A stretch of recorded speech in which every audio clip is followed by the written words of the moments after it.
Assalamualaikum warahmatullahi wabarakatuh. Hai anak-anak kelas 4, bagaimana kabar hari ini? Alhamdulillah, luar biasa. Semoga kalian selalu sehat, cerdas, dan ceria. Hari ini kita akan belajar Bahasa Indonesia tema 8, subtema 1 tentang cerita fiksi, pengertian dan unsur-unsurnya. Mengawali belajar, mari kita berdoa menurut agama dan kepercayaan masing-masing agar dapat berjalan dengan lancar. Berdoa cukup. Sebelum dilanjutkan, yuk bersama-sama kita tekan tombol like, subscribe, and comment. Dan jangan lupa dinyalakan loncengnya ya, agar kalian yang pertama kali mendapatkan notifikasi jika ada video terbaru. Anak-anak, setiap daerah memiliki cerita rakyat yang menjadi ciri khas daerahnya. Tahukah kalian, cerita rakyat termasuk salah satu jenis cerita fiksi? Yang dimaksud dengan cerita fiksi adalah cerita yang bersifat rekaan atau khayalan yang tidak berdasarkan kenyataan. Sebuah cerita fiksi memuat unsur-unsur yang membuat cerita berjalan dengan baik. Unsur-unsur cerita fiksi yaitu yang pertama tema, kedua tokoh, ketiga watak, keempat alur atau plot, 5 latar atau setting, sedangkan unsur cerita fiksi keenam adalah amanat. Untuk lebih jelasnya, kita bahas satu persatu ya. Yang pertama, unsur dari cerita fiksi adalah tema. Tema merupakan persoalan utama dalam suatu cerita. Unsur cerita fiksi yang kedua adalah tokoh. Tokoh merupakan pemeran atau pelaku dalam cerita. Tokoh terdiri dari 3. Yang pertama adalah protagonis.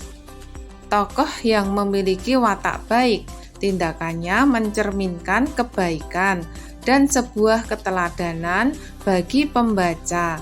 Biasanya disebut tokoh utama dalam cerita. Yang kedua adalah antagonis. Antagonis adalah tokoh yang memiliki watak jahat dan menyebabkan terjadinya konflik dan menyusahkan tokoh protagonis dalam cerita fiksi tersebut. Tokoh yang ketiga adalah tritagonis. Tritagonis adalah tokoh yang memiliki fungsi sebagai penengah yang membantu dalam penyelesaian konflik dengan gambaran sebagai karakter yang bijak. Kita lanjutkan dengan unsur yang ketiga yaitu watak. Watak adalah sifat pelaku atau pemain dalam cerita. Misalnya pemarah, pendiam, periang, penolong, atau penyayang. Sampai sini sudah paham ya? Kalau sudah paham, kita lanjutkan dengan unsur cerita fiksi yang keempat. Unsur cerita fiksi yang keempat adalah alur atau plot. Alur atau plot yaitu rangkaian peristiwa yang menjadi satu kesatuan cerita yang utuh. Alur itu terbagi menjadi 3, yaitu yang pertama alur maju, kedua alur mundur, dan alur yang ketiga adalah alur campuran. Unsur kelima adalah latar atau setting.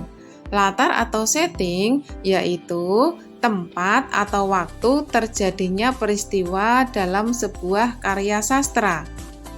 Latar dapat dibedakan menjadi 2, yaitu yang pertama adalah latar material, yang kedua latar sosial. Latar material itu apa? Latar material merupakan latar belakang alam atau lingkungan tempat tokoh tersebut berada. Kita lanjutkan dengan latar yang kedua, yaitu latar sosial. Apa yang dimaksud dengan latar sosial itu? Latar sosial dapat berupa tata krama, tingkah laku, adat, serta pandangan hidup yang berlaku di suatu cerita. Baiklah, kita lanjut dengan unsur cerita fiksi yang keenam, yaitu apa? Unsur cerita fiksi yang keenam adalah amanat. Amanat merupakan pemecahan masalah yang diberikan oleh pengarang bagi persoalan di dalam cerita. Amanat disebut juga pesan moral atau pesan yang ingin disampaikan oleh penulis.